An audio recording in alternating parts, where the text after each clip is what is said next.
ready for this smoke, man. I'm ready for this journey of smoke because I believe, this is just you guys give me your opinion. I believe a lot of people, because there's so much access to comedy now, you got comedy in different countries now. People are watching clips, so they get inspired. I want to be a comedian. I go, a lot of you are doing it in a different, you don't have the love for this shit. No. I'm trying to tell you, all of you ain't gonna be the Matt Rifes and get the lucky fucking algorithm and shit. It ain't gonna happen. You're not understanding 99 point, excuse my allergies, 99.9 motherfuckers. We're all hustling. You're doing you're a foot. And then there's the A rooms that we do. There's the B rooms.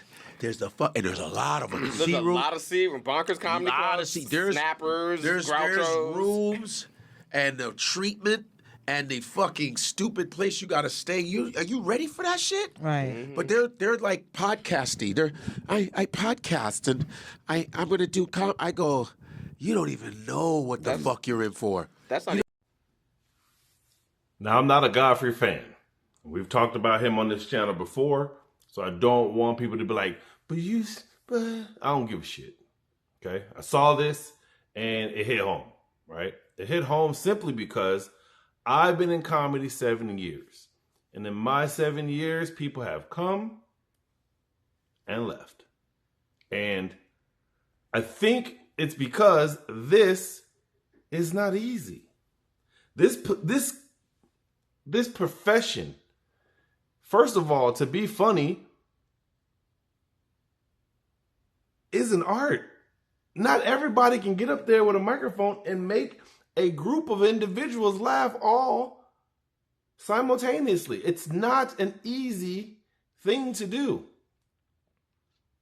And I think that a lot of people get into comedy thinking that it's easy. I've heard many stories of people sitting in the crowd at a comedy show or open mic and being like, I could do that. Like, I know I could do that. And part of the way you're feeling is normal, right? When you see something that doesn't look too hard, you're automatically like, man, I can knock that out. But then you actually get into it and you realize how hard it is. You're like, oh, I got stage fright, or I don't know how to transition, or I don't even know what subjects to talk about. Like, these are all things that people go through while trying to become a comedian. And I don't even think people understand the levels to it. Like, for me, learning about comedy, I didn't know that they had comedy condos. I didn't know that they, certain agencies have relationships with certain clubs that consistently get people booked at these clubs. I didn't know this. I didn't know that some of these agencies have so much pull that if they, that's neither here nor there. There's a lot of pull from the agencies and the clubs, right? But as a up and coming comic, I'm like, I can't wait to go on tour. I want to go on tour. I want to be the headliner. I want people to come out to see me. I want people to have a good time. I want people to tell other people that they had a good time, and then continue to do that yearly, right? And then I go on a trip to, let's say I go to Vegas, right? And I got a show on Saturday and on Sunday, but I get there on Thursday. I am ready to go home by Friday. Even though I know that my show's coming up and the shows are going to be the best part. It's the downtime outside of being on stage, which is the most loneliest. Unless you got your friends with you. That's why I applaud, Kev on stage to hear Tony Baker. They are friends and they go on tour with each other. And it's easier to be around people that you mesh with well than people that you don't. Me, I'll go by myself, or I'll bring one or two comics that I know, and it's always a good time when you have people on the road with you that you know, right? I took a couple of people with me when I drove out to Colorado. Amazing time. Flew out to LA. A homeboy came with me. We drove around LA. We got some shows in. Again, an awesome opportunity, an awesome moment because you're with someone. You're like, hey, you want to go do something? Hey, we should go do something. Hey, we should. But when you are by yourself, don't get me wrong, being by yourself is great. But when you're in a new city, not knowing anybody, and you've already went to the mall, you've already went to an amusement park, you've already saw the sights, now what do you do? Get online? It's lonely on the road. That's why you have things like comedy condos where comedians all stay. And I mean, you want to get to a point where you're traveling, your travel is paid for, your hotel is paid for, and you're in and out. You come in that Friday right before the show, you do the show on Friday, you do the show on Saturday. Depending on how popular you are, you do the show on Sunday. And right after Sunday's show, within the next 2-3 hours, you're on a plane. If not, you're on a red eye Monday morning. And there's different levels, right? Like they were talking about B-list clubs, C-list clubs. Like at this point, I'm trying to get into the B-list clubs. I'm okay with being in the B-list clubs. Are they going to be as prestigious as the A-list clubs? Probably not. I'll even do some C-list rooms at this point because I'm at a point where I'm building my way up.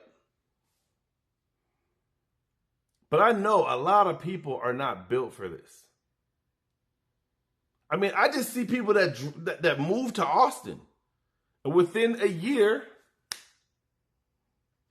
they're gone.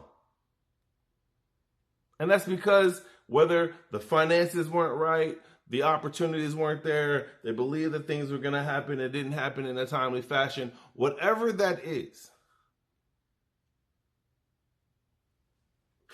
But you have to have a long-term goal. You have to have foresight. You have to have vision. You have to have vision. You have to have these things in order for you to continue to move forward at a rapid pace. If you are stagnant, you're going to quit. If you're not getting booked, you're going to quit. If you're not making headway and it's weeks upon weeks of you just sitting at home doing nothing, you're going to quit. You may have some major tragic thing happen to where now you're like, I'm not doing that no more. My priorities are something else. But for me, I love this shit. And I'm surrounded by individuals that love this shit too. Like I remember flying to Atlanta to do a guest spot for a comedian that I believed in, and that would give me an opportunity to be able to meet some comedians, but also meet some owners, right? I did that maybe 3 or 4 times. I flew to DC to open up for Delay, no pay. I flew to Atlanta to open up for Ryan Davis.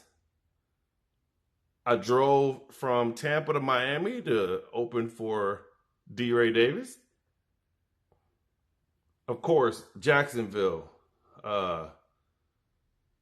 Orlando, Tampa, Fort Myers, which is hella South Florida. I fluctuated through that whole area simply because I love this shit. I was driving 2 hours or hour and a half to Killeen to do some time and get back home. I drive an hour, San Antonio, back home.